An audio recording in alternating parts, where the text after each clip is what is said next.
After my cousin's wedding, I logged into my bank account and nearly collapsed. Every dollar was gone. My father smirked and said, "We took it for the family. You'll survive." My hands were shaking when I stood up and gave them one warning. Then you won't survive what happens next. Imagine logging into your bank account after a family wedding, only to find it completely empty. Every penny gone. And then your own father chuckles on the phone. "We took it for the family. You'll survive." My hands trembled, but I stood tall and said, "Then you won't survive what happens next." They all just laughed until a deafening bang shook the walls, and my front door burst open. Let me tell you a story about how the people who were supposed to protect me, the ones I called family, didn't just steal my life savings. They gutted me from the inside out and then tried to blame me for it. But what they didn't realize was that sometimes being pushed to the absolute brink can forge a fire so fierce it burns everything in its path. For most of my life, family was supposed to be this rock-solid thing, right? Shared meals, unwavering support, that unspoken loyalty you fall back on when the world gets rough. At least that's what I desperately wanted to believe. The truth, though, was way uglier. And I didn't see how deep the rot went until the night after my cousin Claire's wedding. The wedding itself, honestly, it was just fine. Claire, she was always the family's golden child, the one who could do no wrong. Every family gathering was just another opportunity to gush about her grades, her career, her upcoming marriage. Meanwhile, anything I did was just dismissed, like it was cute or unrealistic. I'd actually started my own business 2 years prior. It was small, yeah, but it was growing, and I'd poured everything I had into it. But my dad, my uncles, even my grandma, they treated it like a silly little hobby. At the wedding, the favoritism was practically a comedy show. The speeches were overflowing with praise for Claire. But when it came to me, I was just a cousin who showed up. Nobody asked about my work. Nobody cared what I was doing. It stung. Yeah, but I kept my head down, forcing a polite smile, sipping that cheap champagne. I kept telling myself it didn't matter. It's what I always told myself. But the truth is, it did matter. It mattered every single time I caught my dad looking at me with that mix of disappointment and amusement, like I was some underachieving kid instead of a grown man building something from scratch. It mattered when relatives would lean across the table, whispering about how proud they were of Claire, completely ignoring me sitting right there. I tried to bury those feelings during the wedding, but they never stayed buried for long. That night, I drove home exhausted, but oddly relieved it was over. I remember kicking off my shoes, throwing on sweats, and sitting down at my desk just to check emails before bed. That's when I saw it. My banking app wouldn't load right at first, and when it finally did, I froze. My account balance was wiped clean. Every single penny I had worked for, every bit of savings I'd built, gone. At first, I thought it had to be fraud, a hacker, or a glitch. My heart was hammering. I scrolled through the transactions, frantic, but what I saw made me go perfectly still. The withdrawals weren't random. They were transfers. Transfers made directly into an account with a name I knew far too well, my father's. My throat tightened, my vision blurred. I actually thought I was going to pass out right there at my desk. For what felt like an eternity, I just sat in the glow of my laptop screen, whispering to myself, "No, no, no, no." When I finally called my dad, my hand was shaking so badly I could barely press the buttons. He picked up on the second ring, his voice calm, almost smug. "James," he said, like he'd been waiting for this call. "What did you do?" I managed to choke out. He didn't hesitate. "We took it for the family. You'll survive." Just like that. No apology, no hesitation, no shame. My stomach dropped. My entire body went cold, then hot like I'd been set on fire from the inside out. I tried to speak, but the words caught in my throat. He chuckled, a low, satisfied sound that made my skin crawl. "Don't look so shocked. Everything you have, it comes from us anyway. You'll be fine." I don't know what came over me, but I shot up so fast my chair slammed into the wall. My voice cracked when I shouted, "Then you won't survive what happens next." And I meant it. My father just laughed. I could hear other voices in the background. My uncle, maybe my mother too. They were all in on it. They thought it was funny. They thought I was powerless. The call ended with their laughter echoing in my ear. I stood there in my living room, shaking so hard I could barely breathe. That's when I heard it. A deafening bang, like thunder inside the walls. The whole house seemed to tremble, and before I could even process it, my front door burst open. The bang that rattled my walls wasn't a random break-in or the police. No, it was my family. My father, my Uncle Peter, and even my younger brother Caleb, standing there in the doorway like they owned the place. They didn't even knock. They just barged in. My father held up his hands like he was entering a room he'd already claimed. "Relax, James," he said, brushing past me like I was nothing more than furniture in his way. "We can talk this out in person. Didn't want you doing anything rash." That word, rash, burned, as if I was some unstable child prone to tantrums. As if the theft of my entire savings was something that required me to calm down, not them to explain. My Uncle Peter followed close behind, his booming voice filling the room. "You should be thanking us, James. Really, we're keeping the money safe. Do you honestly think you could handle that kind of responsibility? Come on, you've always been careless with your choices." Careless? That word cut deep, because it was the same word they'd used for years. Well, I chose not to go into the family business. When I invested in my startup instead of going to law school like Caleb, every independent decision I'd ever made was painted as reckless or stupid. And now, with the smirk on my uncle's face, it was clear. They hadn't taken the money because they needed it. They took it because they thought they had the right to. Caleb stayed quiet at first, shifting uncomfortably near the door until Dad nudged him. "Go on. Tell your brother why this is necessary." My brother finally spoke, his voice laced with that mix of arrogance and insecurity I'd grown used to. "Dad's right, James. Look, the wedding was expensive. Claire deserved the best. She's the future of this family, not you. You're always talking about your company, but you barely make enough to keep yourself afloat. This way, at least the money's being put to good use." The air left my lungs. Claire's wedding. That's what my life savings have been reduced to. Paying for flower arrangements, an open bar, an address that probably cost more than my car. I wanted to scream. I wanted to throw them all out. But my father's voice cut through my rage like a blade. "Don't. Look so betrayed, James. You're part of this family, and family sacrifices. You'll understand one day when you stop chasing fantasies and accept your role." "My role?" I snapped, my voice louder than I expected. "What role is that exactly? The ATM? The joke everyone laughs at while Claire gets the praise and Caleb gets the support." Dad's eyes narrowed. His voice turned cold. "Your role is to contribute. You don't get to question where the money goes. It's not really yours anyway. Everything you've done, every opportunity you've had, it all started because of us. Never forget that. It was always the same manipulation. Every accomplishment I had, they traced back to themselves. If I landed a client, it was because they raised me to be persuasive. If I saved money, it was because they taught me the value of hard work. Nothing was ever mine. Nothing I did could stand on its own." Uncle Peter clapped me on the shoulder hard enough to make me flinch. "You'll get over this. You're young. You got time to build it back. Meanwhile, we'll make sure the family name shines." Claire's wedding was just the beginning. People are already talking about how perfect it was. That's because of you in a way. Be proud of that. Proud? You wanted me to be proud that I'd been robbed for the sake of their image? Caleb, emboldened now, leaned against the wall and smirked. "Besides, James, you never really belonged in the spotlight. You're too quiet, too soft. Let the real leaders handle things. You do better when you just follow along." My fist clenched so tightly I thought my nails might break skin, but I stayed still. My heart pounded against my ribs. They thought they'd beaten me into silence. They thought I would swallow this like I had swallowed every other slight, every other insult, every other dismissal. Dad finally sat down on my couch, crossing his legs like he was king of the castle. "Now that we've cleared that up, you'll sign over the rest. Any investments, any savings tucked away, we'll manage it. That way, you won't be tempted to waste it." The room spun. The rest. They didn't just want what they'd already taken. They wanted everything.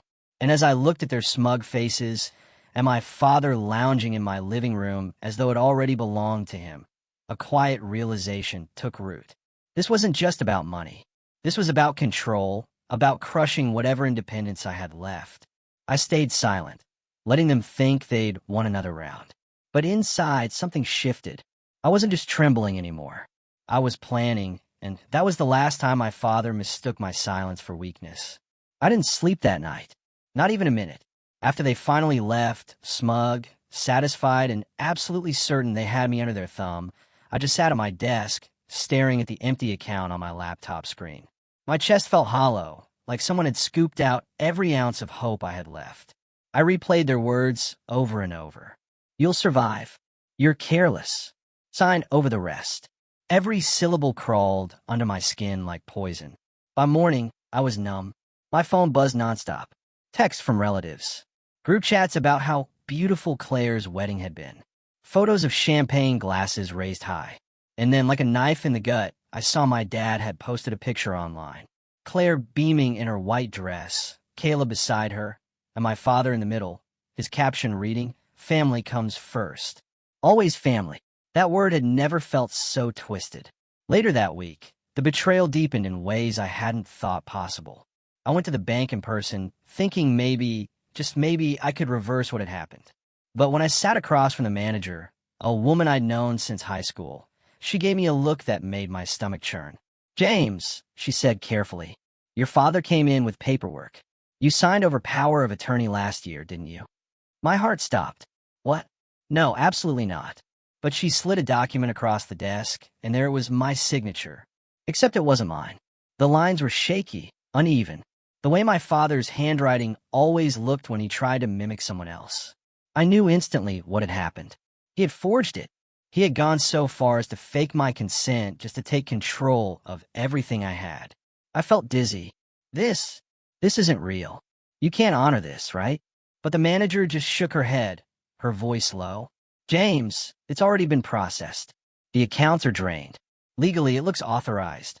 I walked out of that bank in a haze, the sunlight blinding, every step heavy with the realization that my own father had committed fraud against me, and the system was letting him get away with it.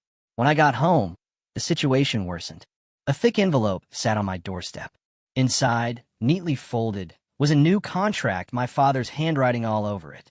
It was a family agreement demanding that I redirect all future business profits into a joint account he controlled. At the bottom was a signature line with my name already scrolled there, forged again. And tucked behind the contract was a handwritten note. "Stop fighting this, James. You'll only make things harder for yourself. Do the right thing for the family." My hand shook so badly I dropped the papers on the floor. I just stared at them, heat rising behind my eyes. This wasn't just theft. This wasn't just favoritism. This was a deliberate, calculated move to strip me of everything. My savings, my business, my independence. And he'd done it all with that same self-satisfied smile. But the true breaking point came 2 nights later. I had gone to visit my grandmother, the one person in the family I thought might understand, maybe even stand up for me. She was sitting in her floral armchair, the same one she'd had since I was a kid. Her frail hands folded neatly in her lap. For a brief moment, I thought I saw sympathy in her eyes. "Grandma," I whispered. "Dad drained my accounts. He forged my signature. He's trying to take my business. I don't know what to do." She reached for my hand, her touch soft, and for half a second, I thought she might comfort me. But then her words cut me deeper than I could have imagined. "James, don't be dramatic. Your father knows best. He's protecting you from yourself. You should be grateful." Grateful. My throat closed up. Even she was on his side. Even the one person I thought might have my back. I left her house in silence, the betrayal heavy in my chest. It was like losing her twice. Once as a grandmother, and again as someone I could trust. When I got home that night, there was one final blow waiting for me. An email forwarded from my dad's account. It was a notice from the state business registry. My company, the business I had built from scratch, the thing I had poured sleepless nights and endless effort into, was no longer under my name. Ownership had been transferred to him. I stared at the screen, my vision blurring with tears I refused to let fall. My father had stolen everything. Not just the money, not just the savings, but my identity, my livelihood, my future. And in that moment, something inside me broke. The boy who had always swallowed the insults, who had always played the quiet role, who had always been told he was soft. He was gone. All that was left was silence. And under that silence, a fire that would not go out until I got everything back. Rock bottom doesn't hit you all at once. It creeps in slowly, moment by moment, until you wake up one day and realize you're not standing anymore. You're on the floor looking up at a world that seems determined to crush you.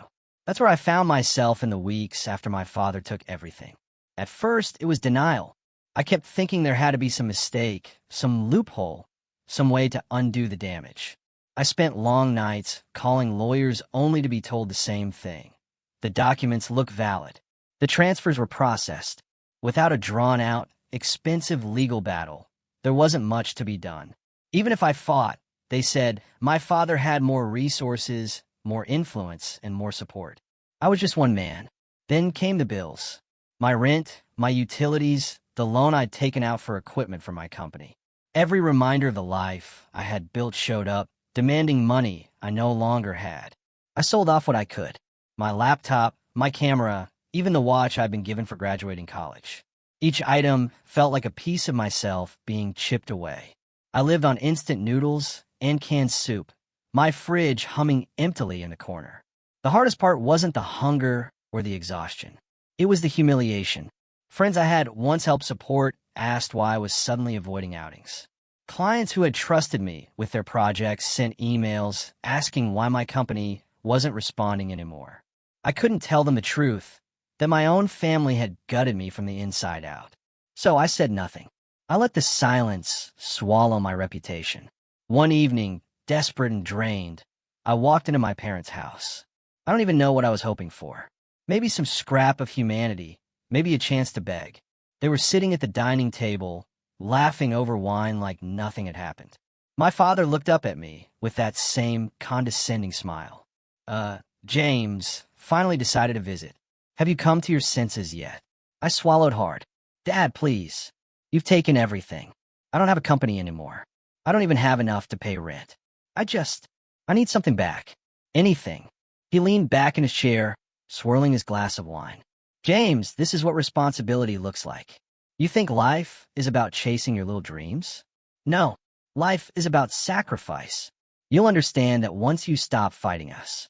Until then, this is the lesson you need to learn. My mother sat quietly beside him, nodding, her eyes cold. Uncle Peter grinned. Caleb smirked. The entire room seemed to close in on me, the walls pressing tighter and tighter. I left that night feeling smaller than I ever had before. On the drive home, I gripped the steering wheel until my knuckles turned white, every breath shallow. By the time I pulled into my empty apartment, I couldn't even cry anymore. I just sat there staring at the dark, listening to the silence. Days bled into each other. I stopped answering calls. I stopped checking emails. I was a shell of myself, moving through life like a ghost. Rock bottom wasn't a crash. It was quicksand. The more I fought, the deeper I sank. But here's the thing about quicksand.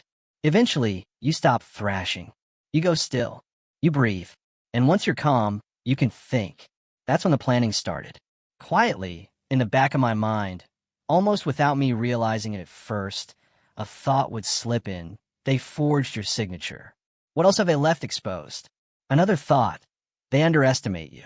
They always have. That's their weakness. I started keeping notes. Late at night, when the city was quiet, I'd sit at my desk with a cheap notebook, writing down everything I knew. Dates, transactions, names, patterns. It wasn't much, but it was a seed, a map of betrayal. And slowly, through the exhaustion and humiliation, a different feeling began to grow. Resolve. They thought they'd broken me. They thought I was finished. But rock bottom has a strange way of clarifying what really matters. I had nothing left to lose, and that made me dangerous. The climb back up wasn't quick and it wasn't pretty. At first, it was like trying to move after breaking every bone in your body. Slow, painful, but necessary. I knew I couldn't fight my family head-on yet. They had money, influence, and the smug confidence of people who believed they were untouchable. So I did the only thing I could.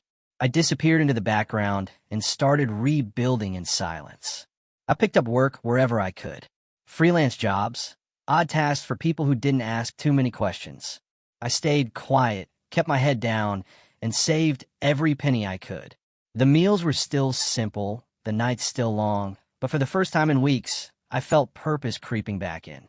Each small payment, each new skill learned, was a brick in the foundation of something bigger. One of the first breaks came when an old client reached out asking if I'd be willing to take on a small project under the table. "I don't care what name you use," he said. "You're the only one I trust to get it right." That line stuck with me. The only one he trusted. My family might have stripped me of everything, but they couldn't take away the trust I'd earned, the work ethic I had, or the mind they'd spent years belittling. So, I reinvented myself. I registered a new company under a different name, one that had no ties to my family. I used a friend's address as the business mailing location, and I built quietly, project by project. No announcements, no social media posts, no bragging, just work. Silent, steady, and relentless. While they drank wine and boasted about Claire's perfect wedding, I was poring over contracts, designing late into the night, meeting clients in quiet cafes. The money started trickling in and then flowing. I wasn't rich, far from it, but I was moving again. Each invoice paid felt like reclaiming a piece of my dignity. Months passed, and the silence worked in my favor. My family thought they had beaten me into submission. They thought I had nothing left, which meant they weren't watching me. And in that shadow, I was growing stronger. The turning point came when a project I had taken on for a small local business caught the attention of a larger firm. They reached out, impressed with the work, and offered me a contract that could keep me afloat for years. I remember staring at the email, my hands trembling, not from fear this time, but from the rush of possibility. I accepted, of course, but carefully, quietly, every paper trail, every dollar I kept under lock and key, away from the greedy hands of those who had already tried to strip me bare.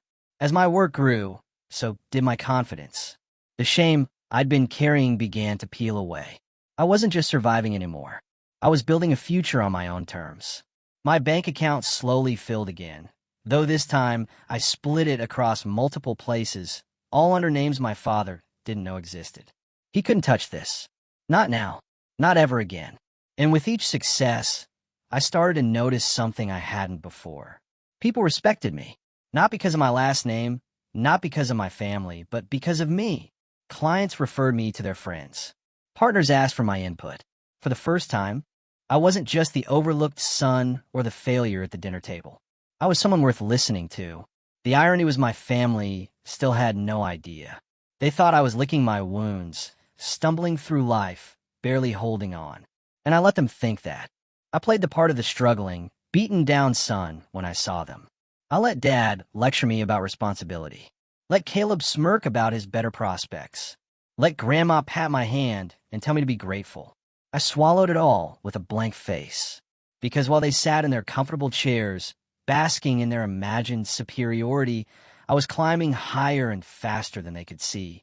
And as I stood on that invisible ladder, looking down at the people who had pushed me into the dirt, I realized something crucial. They hadn't just stolen from me. They had given me the greatest gift of all, motivation.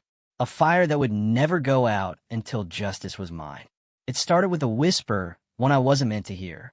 I had been keeping my distance from the family for months, showing up only when absolutely necessary. I played my part well, shoulders heavy, eyes tired, wallet supposedly empty. To them, I was still the struggling son who hadn't learned his lesson. But beneath that mask, my new company was thriving. The contract I'd landed had opened doors to even bigger projects. And while my father smirked at family dinners, I was wiring 5-figure payments into accounts he didn't even know existed. Then came Claire's engagement party. Yes, she'd already had the wedding. They drained my savings to fund it. But now there was another event, another excuse for them to parade wealth and superiority. I didn't want to go, but part of me knew that staying in the loop meant staying one step ahead. So I went blending into the crowd with a drink in hand, pretending to be invisible. That's when I heard it. My father and Uncle Peter were standing near the back patio, voices low, but not low enough. "The deal has to go through soon," Uncle Peter muttered. "If the numbers don't add up, the investors will walk. We've already sunk too much into this." "Don't worry," my father said smoothly. James's money covered more than they realize. They think we got assets lined up. We'll make it work. I froze. Investors, deals. This wasn't just about Claire's wedding.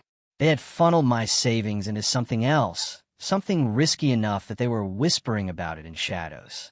I edged closer, careful not to draw attention. But what if the audit flags it? Uncle Peter pressed. The transfers, the signatures. If anyone digs too deep, they won't, my father snapped. And if they do, James will take the fall. Everything's under his name, not mine. He doesn't have the backbone to fight it. The words hit me like a physical slap. Not only had he stolen from me, he'd set me up as the scapegoat. If their so-called deal collapsed, if the investors uncovered fraud, I'd be the one left holding the bag.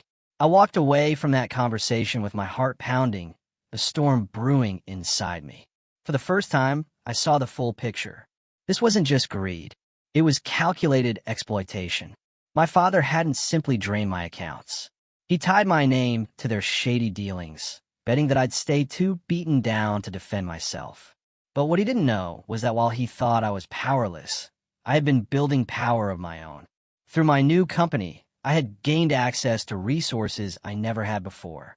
Lawyers who actually respected me, accountants who knew how to dig into hidden numbers, clients who trusted me enough to share contacts in high places. And as my contracts grew, so did my understanding of business structures, loopholes, and the fragile threads that held deals together. One night, sitting at my desk with the same cheap notebook I'd started months ago, I connected the dots. My father and uncle's investment deal wasn't solid. It was a house of cards, and I now had enough knowledge, enough leverage to blow it over with a single push. But I didn't push. Not yet. Because revenge isn't just about striking. It's about striking when they least expect it, when the fall will hurt the most. So I started gathering quietly, methodically, like a hunter setting traps in the dark.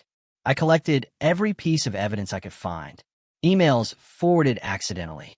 Scraps of conversation overheard. Business documents carelessly left in drawers at family gatherings.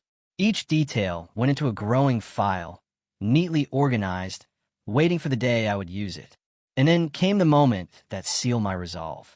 A client I had been working with, someone high up, someone with influence far beyond what my father could dream of, leaned across the table one afternoon and said, "You've got a sharp mind, James. Have you ever considered what you could do with the right backing?" I smiled for the first time in weeks, because with his backing, I wouldn't just be his son fighting a family war. I'd be a man with allies, resources, and the kind of power my father had always claimed I lacked. For the first time in my life, the balance was shifting. They thought they had buried me, but I wasn't buried. I was planted, and now I was ready to grow into something they would never see coming. Revenge, I learned, isn't about anger. Anger burns too quickly, leaving you reckless. No, real revenge is about patience. Quietly weaving the net until the moment comes when you can pull it tight and watch your enemies thrash. By the time that moment arrived, I was calm, almost frighteningly calm. It started small, subtle moves, the kind no one notices at first. I began leaking pieces of information about my father and uncle's investment deal to the right ears. Never directly, never in a way that pointed back to me, just quiet nudges to people in positions of power. Auditors who love chasing down inconsistencies, competitors who would pounce at the first sign of weakness. It was like sprinkling breadcrumbs, each one leading toward the rotten core my family had tried so hard to hide. Meanwhile, I secured my own position. My client with influence had introduced me to contacts who understood how to protect assets, how to shield income, how to move money in ways no one outside the circle could trace. For the first time in my life, I wasn't just surviving. I was insulated. Even if my family tried to come after me again, they'd find nothing to take. The real strike came at a quarterly family dinner. I had kept up appearances, still playing the part of the struggling son, shoulders heavy, voice quiet. Dad loved those dinners because it gave him a stage. He held court at the head of the table, glass of wine in hand, bragging about how his business sense was keeping the family afloat. That night, he was particularly smug. "It's a good thing James has finally stopped wasting time on his little projects," he said loudly, enough for the entire table to laugh. He's finally learning that family comes first. Isn't that right, son? I looked around at their faces, smirking, nodding, some even pitying me. For a moment, I let the silence stretch. Let them bask in their imagined superiority. Then I smiled. Not the broken smile they expected, but a calm, steady smile that made a few of them shift. In their seats. "You're right, Dad," I said evenly. "Family does come first. That's why I thought you should all know something before you hear it from someone else." The room stilled. I pulled out a neat folder from my bag and slid it across the table. Inside were copies of the forged documents, my signature in my father's shaky handwriting, the transfers to accounts under his control, the shell companies he and Uncle Peter had been funneling money through. Pages of evidence, each stamped with official seals from lawyers and auditors who had quietly verified everything for me. Funny thing, I continued, my voice calm, almost conversational. Turns out forging your own son's signature is still illegal. And siphoning his money into a fraudulent deal? Well, that doesn't look too good on paper either, especially when investors start asking where their money really went. My father's face drained of color. Uncle Peter sputtered, reaching for the folder. But I pulled it back with a steady hand. "Don't worry," I said, my tone razor-sharp beneath the calm. "The right people already have copies. In fact, they've had them for weeks. I just thought you deserved to know before the calls start coming in." The silence was deafening. Caleb stared at me, his smirk gone, replaced by wide-eyed disbelief. Claire shifted uncomfortably in her seat, for once without a spotlight to save her. My grandmother's fork clattered against her plate. My father finally spoke, his voice low, trembling with fury. "You wouldn't dare." I leaned forward, my eyes locked on his. I already did. It wasn't a shout. It wasn't dramatic. It was simple, undeniable truth. The fallout didn't happen all at once, but I saw the cracks forming right there at the dinner table. My father's hand shook as he set down his glass. Uncle Peter's face turned a dangerous shade of red. And for the first time in my life, I wasn't the one shrinking under their gaze. They were shrinking under mine. And the best part? I wasn't done yet. The call started 2 days later. I heard about it first through whispers in the family group chat. My Uncle Peter had been questioned by one of the investors. They demanded proof of where the funds had gone, and the numbers didn't line up. Then another message. Dad hadn't shown up to his office. By the end of the week, the floodgates had opened. Auditors swarmed through their accounts. Investors pulled out, and the very people they had boasted about impressing were suddenly demanding explanations. I didn't need to lift a finger. The net I'd woven tightened all on its own. My father tried calling me at first, leaving message after message. His tone shifted with every voicemail, furious in one, pleading in the next, trying to guilt me in another. "James, you're ruining the family. Do you understand what you've done? You're destroying us." But I didn't answer. Not once. Uncle Peter wasn't as subtle. He showed up at my apartment one evening, pounding on the door until my neighbors peeked out into the hallway. His face was pale, sweat beading on his forehead. "You gotta fix this, James," he hissed when I finally cracked the door open. "We'll give you a cut. We'll make it right. Just pull the evidence back." I let him ramble, his words spilling out in desperation. When he finally stopped, I looked him dead in the eye and said quietly, "This is me fixing it." Then I closed the door in his face. The unraveling was quick after that. My father lost his position on the board of the company he had bragged about leading for years. Uncle Peter filed for bankruptcy within months. Caleb, who had relied on their support for everything, suddenly found himself scrambling for work he wasn't qualified for. Claire, whose perfect wedding had been funded by my stolen savings, discovered that her dream life was built on money that no longer existed. Even my grandmother, who had dismissed my cries for help, had to watch as the empire she'd been so proud of collapsed into dust. Meanwhile, I flourished. My new company continued to grow, untouched by their scandals. Clients trusted me more than ever, impressed not just by my work, but by the quiet resilience I carried. The friends I thought I had lost returned, not out of pity, but out of genuine respect. For the first time, I stood on solid ground, and it was ground I had built myself. The last time I saw my father, he wasn't the towering figure who had stolen everything from me. He wasn't the man with the smug grin and the wine glass in his hand. He was sitting alone in a diner, shoulders slumped, staring into a cup of coffee that had gone cold. He didn't see me at first, but when our eyes met across the room, something flickered in his expression, recognition, then shame. He opened his mouth as if to speak, but I shook my head. There was nothing left to say. I walked out without a word, the bell above the diner door jingling softly behind me. And for the first time in my life, I wasn't carrying his weight anymore. My family had taken everything from me, but in trying to break me, they had given me something far greater than money or approval, freedom. And as I stepped into the cold air that night, I smiled. Not the quiet, strange smile they used to mock, but a real one, because they had finally learned what I had known for months.